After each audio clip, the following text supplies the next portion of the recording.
आज जो है सबसे इम्पोर्टेंट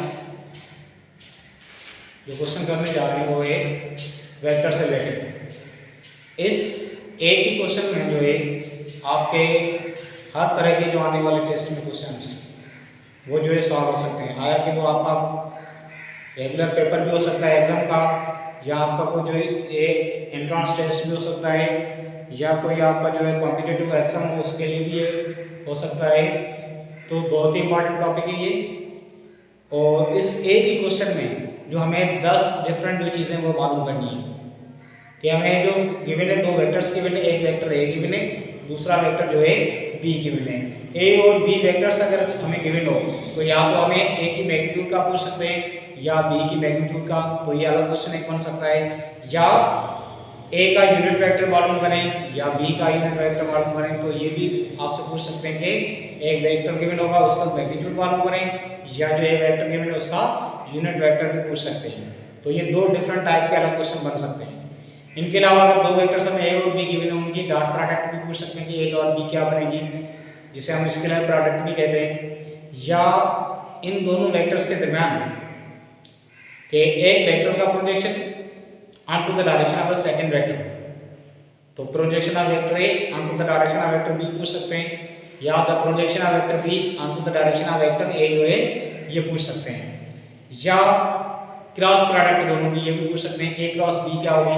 ये दो जो वेक्टर्स हमें गिवन है इनकी प्रोडक्ट से हमें क्या मिलेगा, एक न्यू वेक्टर जो मिलेगा वो ए और बी के क्या होगा, हमेशा परपेंडिकुलर होगा, कि जो कि हम क्रॉस प्रोडक्ट से मालूम कर सकते हैं। तो ए क्रॉस बी की बी क्या बनेगा और ए क्रॉस बी की जो मैग्नीट्यूड है वो हमें क्या मिलेगी। तो ए क्रॉस बी और ए क्रॉस बी की मैग्नीट्यूड भी पूछ सकते हैं।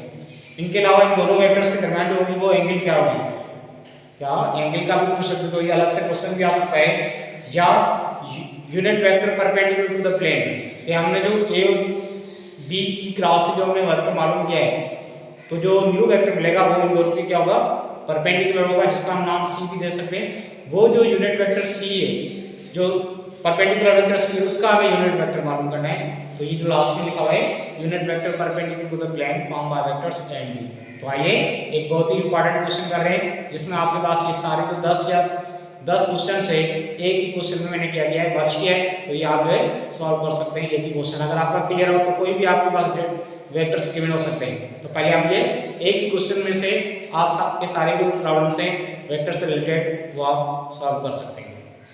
तो आइए क्वेश्चन हमारे पास क्या है कि if a is equal to 2i + 2j + k and b is equal to i + 2j - 2k, कि ये दो वेक्टर्स हैं a और b, देन फाइंड a की मैग्नीट्यूड मालूम करनी, magnitude of vector b, a का यूनिट वेक्टर, b का unit vector, a dot b, a का projection onto the direction of vector b, b का projection onto the direction of vector a cross b और a cross b की magnitude, and last में unit vector perpendicular to the plane form by vectors a and b।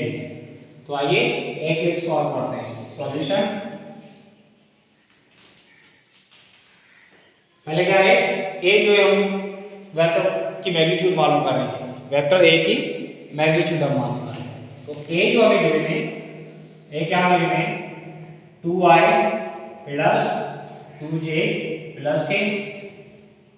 ये जो हमें vector a given है इसकी हमें क्या चाहिए, मैग्नीट्यूड चाहिए। तो मैग्नीट्यूड के लिए हम क्या करते हैं, मॉड में फार्मूला क्या है कि ax² + ay² +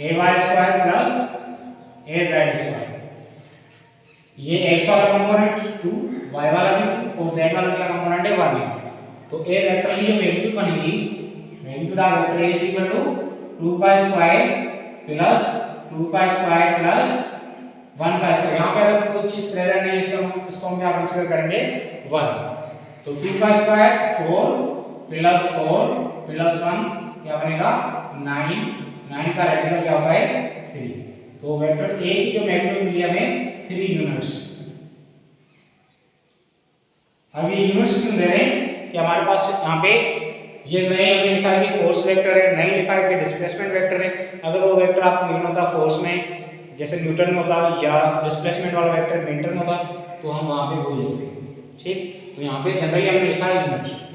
और v वेक्टर की मैग्नीट्यूड, v वेक्टर के लिए क्या बनेगा, ये भी 1 का स्क्वायर प्लस 2 का स्क्वायर और यहाँ पे ये -2 लिखा हुआ है, तो इसका मतलब है हमें प्लस, ये फार्मूले का प्लस आया, ये -2 का स्क्वायर, तो ये आया -2 का स्क्वायर, देन 1 + 4 + 4, 1 + 4 5, 5 और 4 9, 9 का radical 3।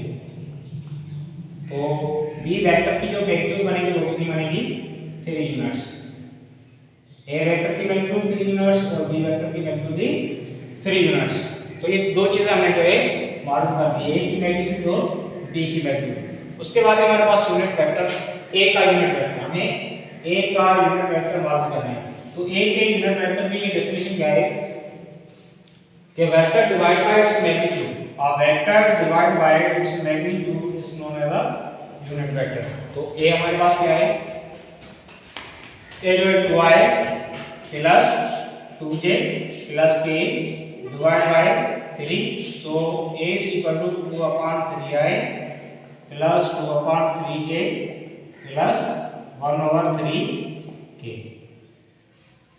Also the unit vector b, unit vector b is equal to vector b divided by magnitude of vector b, so b unit vector is equal to I plus 2j minus 2k divided by 3, so b unit vector is equal to 1/3i plus 2/3j minus 2/3k। This is the unit vector b. Now a dot b, so a dot b,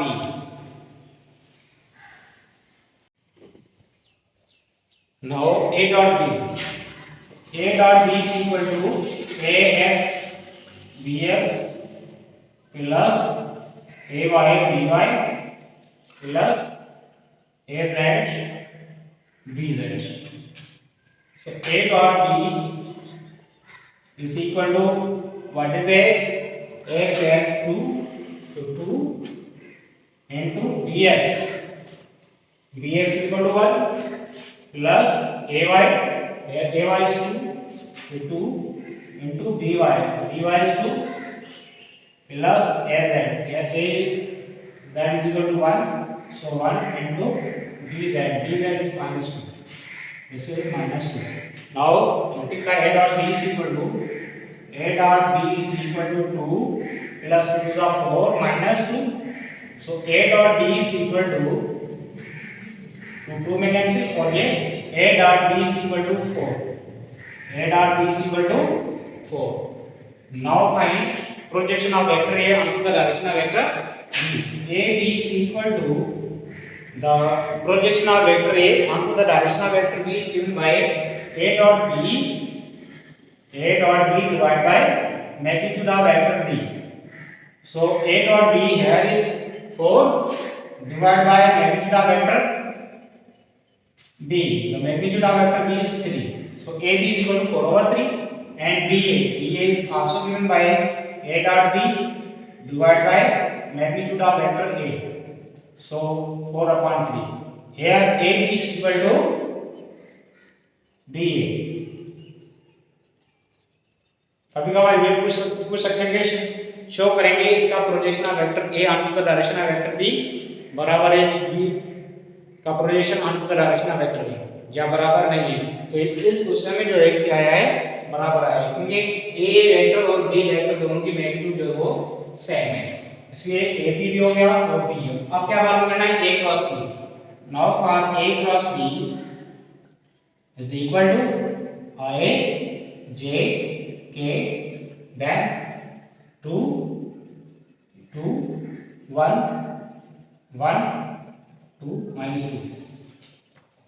This in the first row we can write unit vectors I j k, and in the second row we write the ax ay az, ax ay az, then in the third row bx by bz, bx l1 by 2 and bz is -2। So a cross b is equal to I as a common, now delete I cross z ith column, उसको हमें क्या करना है, delete करना है, इन दोनों को multiply करें तो 2 इंटू माइनस टू, माइनस का 4, फिर माइनस का अगले की सिंबल, इन दोनों को मल्टीप्लाई करना है तो 2 इंटू 1 2, माइनस का जे अल्टरनेटली साइन को हमें चेंज करने डिटरमिनेंट जब सॉल्व करते हैं तो माइनस का जे, इन दोनों